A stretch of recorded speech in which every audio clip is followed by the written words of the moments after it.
I want to get straight into the Heisman conversation, specifically for you as a Heisman winner, as a Heisman voter. What are the most important traits that you look for when you're deciding on who you want to vote for? Well, I think what's most important, there's so many things that you look at, but what's most important is how do you do in big-time moments against big-time teams? And also, how do you do when your team isn't doing well, when your back's against the wall? Are you able to lead your team? Are you able to turn the tide? Are you able to have those Heisman moments that win your team games? Because, listen, there's a lot of guys you could look at that put up amazing stats that will win a lot of games against inferior competition. But how do you do against the best? And how do you do when the other team is playing their best? Are you able to rise to that occasion? Are you able to have that Heisman moment and dominate against the best competition? So when you talk about those big moments, I think we're looking at Tua Tagovailoa, that it may be absent of one less than one Kyler Murray. So how do you see that playing into the voters' minds, including yourself? Well, I think for the most part, for the first 3 quarters of the season, I think it was Tua's Heisman. I think at the end, Kyler really made a move to it, and I think people started to look at his stats for the year and say, wow, they really compare to Baker's, and they probably even exceed Baker's from last year, and he won the Heisman last year. I think that helps Kyler. But then you also look at the defenses that Tua played. There were several more that were in the top 40, and Kyler didn't play one in the top 25, so I think you give the edge there a little bit to Tua. But listen, on any year, both of these guys are deserving of winning. The unfortunate thing is they're going up against each other. We're hanging out with Tim Tebow, obviously, on the College Football Holiday Special presented by Nissan. So, Tim, around 10% of the Heisman voters submitted their ballot before the championship game. That's been a big story. Did anything happen on Saturday specifically that would have changed the way you approached your vote?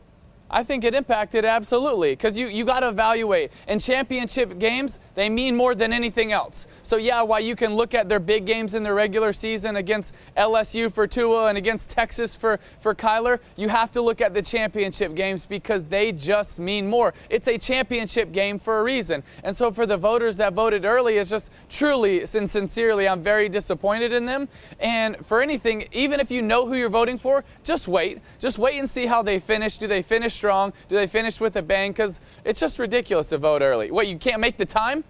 I wholeheartedly agree. You got to be able to assess every piece of data in front of you. And if you're voting early, you're restricting yourself of that liberty. Now, and you know what, guys? Another thing to add to that is when I was voting on Sunday, when I almost clicked the button to vote, I had to hesitate because it was so close. I had to go back. I watched more film, and then I came back and voted later in the day because it was that close for me. And that's how seriously I take this, because this award, it changes your life. For the rest of your life, you will be introduced as a Heisman Trophy winner. So to just vote early or to nonchalantly go about it, I think it's ridiculous. And I think we need to take this more serious. And the voters that vote early, and if they kind of vote crazy, I think the Heisman should get rid of their vote. No, you're absolutely right. There's a level of sincerity that you have to have in casting that ballot. Now, I kind of want to open this up a little bit because as much as we talk about this being a two-man race, there are 3 candidates that are in New York City for this. And I think each of them have sort of changed the dynamic of their offense in a different way, right? Like Oklahoma was already at a superior level. Kyler Murray takes it up another level.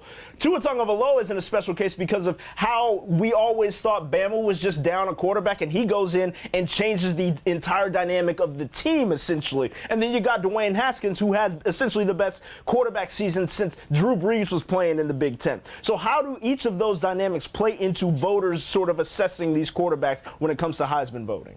Well, I think all of it played, but the guy we haven't talked about so far is Dwayne Haskins, and what an incredible season he has. I think a lot of the people kind of wrote him off after the Purdue game, but you look at the way he finished against Northwestern and against Michigan, who was the #1 defense, supposedly, when they faced him in the last game of the regular season, and he torched them and put up touchdown after touchdown after touchdown, and I think that really opened up a lot of people's eyes, and if it didn't theirs, it opened up my eyes, because you look at him and say, okay, if that's really the best defense in the country, he just torched them and put on one of the best games we've seen this entire season, then did it again in the conference championship game, threw for 499 yards, 5 touchdowns, 82% completion percentage. That's ridiculous. I think no one was hotter at the end of the season than Dwayne Haskins. All right, Tim, we'll leave you with something fun. In the spirit of college football awards, if there were the Tim Tebow Awards, what award would you give me and Trevor?